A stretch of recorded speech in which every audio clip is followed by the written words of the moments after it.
कई हजारों साल पहले स्वर्ग में 9 ग्रहों के बीच में एक सवाल को लेकर झगड़ा होने लगा। ये सवाल था, आखिर सबसे बड़ा है कौन? सारे ग्रह खुद को बड़ा कह रहे थे।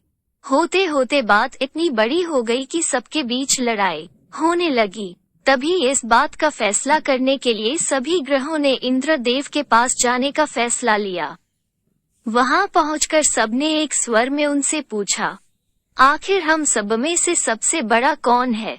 इस सवाल का जवाब इंद्रराज के पास भी नहीं था। इस बात को सुनते ही वो परेशानी हो गए। साफ शब्दों में इंद्रदेव ने कह दिया कि आपके इस सवाल का जवाब राजा विक्रमादित्य ही दे सकते हैं। हम सबको तुरंत पृथ्वीलोक चले जाने चाहिए। सबने इंद्रदेव की बात मान ली और सभी एक साथ उज्जैन पहुंच गए। वहां पहुंचकर सारे 9 ग्रहों ने इंद्रदेव से पूछा गया सवाल इस बार राजा विक्रमादित्य से किया। ऐसा सवाल सुनकर राजा भी हैरान हो गए। उनके मन में हुआ कि हर ग्रह की अपनी एक खासियत है। हर कोई किसी धातु का देव कहलाता है और सबकी शक्ति अलग अलग व प्रभावी है। अगर किसी को बड़ा और किसी को छोटा कह दिया तो बड़ी मुश्किल हो सकती है। सोचते सोचते विक्रमादित्य के दिमाग में एक तरकीब आई। उन्होंने सभी ग्रहों का आसन बनवाकर लगा दिया। हर धातु के गुण के हिसाब से आसन लगाए गए थे, जैसे कि सोना, चांदी, कांसा, तांबा, सीसा, रांगा, जस्ता, अभ्रक और लोहा। अब इन आसनों में उनके स्वामी को बैठने के लिए कहा। सब एक एक करके अपने सिंहासन पर बैठ गए। सबके बैठने के बाद राजा विक्रमादित्य बोले कि आप लोगों के सवाल का जवाब तो खुद ही मिल गया है। अब जो सबसे आगे बैठा है वही सबसे बड़े हैं। इस बात को सुनते ही आखिरी सिंहासन पर बैठे शनि देव को गुस्सा आ गया।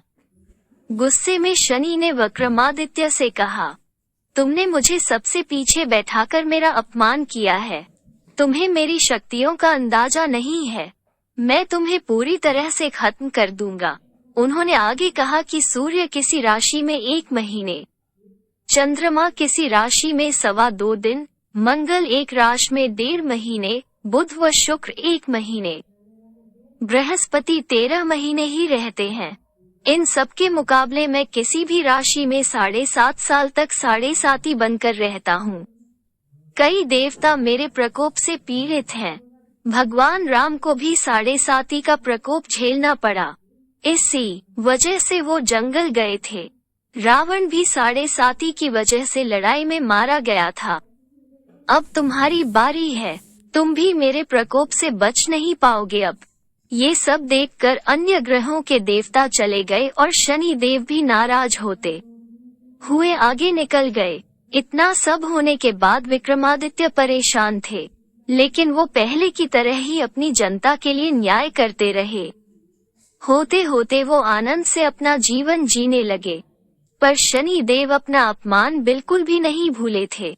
बदला लेने के मन से एक दिन शनि देव घोड़ा व्यापारी के रूप में उज्जैन पहुँचे। वहां पहुंचते ही उन्होंने खबर फैला दी कि उनके पास खूब तेज दौड़ने वाले घोड़े हैं। इस खबर के मिलते ही राजा ने घोड़े का ख्याल रखने वाले अश्वपाल को कहा कि जाओ उससे घोड़ा खरीद कर ले आओ। वो गया और देखा कि घोड़े काफी कीमती हैं।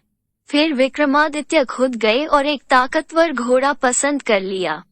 उसके बाद घोड़े की गति को देखने के लिए विक्रमादित्य उस घोड़े पर सवार होने लगे। तभी घोड़ा हवा में तेजी से दौड़ा और राजा को जंगल ले जाकर छोड़ दिया। जंगल से राजा अपने नगर वापस आने का रास्ता ढूंढने लगे। उन्होंने कई घंटों तक रास्ता ढूंढा, लेकिन उन्हें रास्ता नहीं मिला और वो भूख प्यास से तड़पने लगे। कुछ ही देर में उन्हें एक चरवाहा दिखा।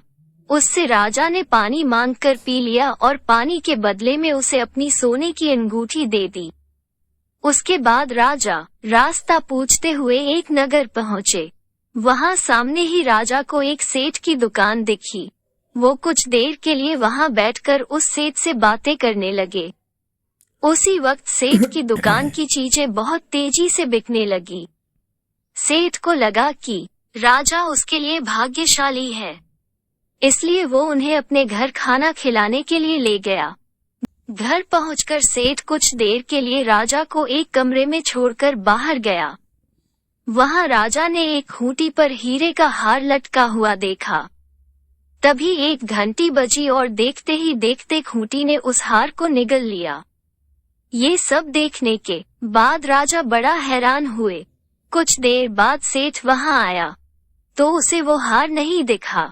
तभी उसे विक्रमादित्य पर हार चोरी करने का शक हुआ। सेठ ने इसकी शिकायत उस नगर के राजा को कर दी। सैनिक विक्रमादित्य को जंजीर में जकड़कर उस राज्य के राजा के पास लेकर गए। राजा ने विक्रमादित्य से पूछा, वो हार कहाँ है? उन्होंने जवाब दिया, उसे वहां की खूंटी निगल गई जिसमें वो हार टंगा हुआ था। इस बात को सुनते ही राजा गुस्से से लाल हो गए। राजा जवाब से संतुष्ट नहीं थे, इसलिए विक्रमादित्य को हीरे के हार का चोर घोषित करते हुए हाथ पांव काटने की सजा सुना दी। सैनिकों ने राजा का आदेश मानते हुए विक्रमादित्य के हाथ पांव काटकर उसे सड़क पर यूं ही छोड़ दिया। सड़क पर इस तरह से पड़े हुए विक्रमादित्य को कई दिन हो गए थे। एक दिन तेली को उन पर दया आई और उन्हें अपने घर लेकर चला गया। उन्हें बैल हाँकने वाले कोल्हू की जगह काम दिया। अब विक्रमादित्य रोज बैलों को आवाज देकर उन्हें हाँकते थे। रोज बैलों को हाँकने का काम करने पर विक्रमादित्य को बदले में खाना मिलता था। इसी तरह होते होते 7.5 साल बीत गए। 7.5 साल बाद जब 7.5 खत्म हुई तो वर्षा ऋतु शुरू हो गई। विक्रमादित्य एक रात बादल और बारिश के राग वाला गाना जोर जोर से गा रहे थे। तभी उस नगर की राजकुमारी पास से ही गुजर रही थी। उसने वो गाना सुना और दासी को कहा कि पता लगाओ वो कौन है। दासी ने ठीक वैसा ही किया। वो कुछ देर बाद लौट कर आई और कहा कि वो एक राजा है जिसे हीरे का हार चुराने की सजा के रूप में अपंग कर दिया गया है। राजकुमारी को उसका बादल बारिश के राग वाला गाना खूब पसंद आया था, इसलिए उसने अपंग राजा से शादी करने का फैसला लिया। इस बारे में जब राजकुमारी ने अपने माँ बाप को बताया तो उन्होंने इस रिश्ते से इनकार कर दिया। विक्रमादित्य के संगीत पर मोहित उस राजकुमारी ने जिद पकड़ ली कि वो शादी करेगी तो विक्रमादित्य से ही, वरना वो अपने प्राण त्याग देगी। बेटी की जिद के आगे हारकर उन्होंने उसकी शादी विक्रमादित्य से करवा दी। शादी के बाद राजकुमारी भी विक्रमादित्य के साथ तेली के घर चली गई। विवाह की रात को ही विक्रमादित्य के सपने में शनिदेव आए और कहा कि अब तो तुम्हें मेरे प्रकोप का पता चल ही गया होगा। अपने दंड की सजा मैंने तुम्हें इस तरह से दी है। सपने में ही दुखी राजा ने शनिदेव से माफी मांगी और प्रार्थना करते हुए बोले, आपने मुझे जितना दुख दर्द दिया है उतनी किसी और को मत देना। विक्रमादित्य की प्रार्थना सुनकर शनिदेव को अच्छा लगा।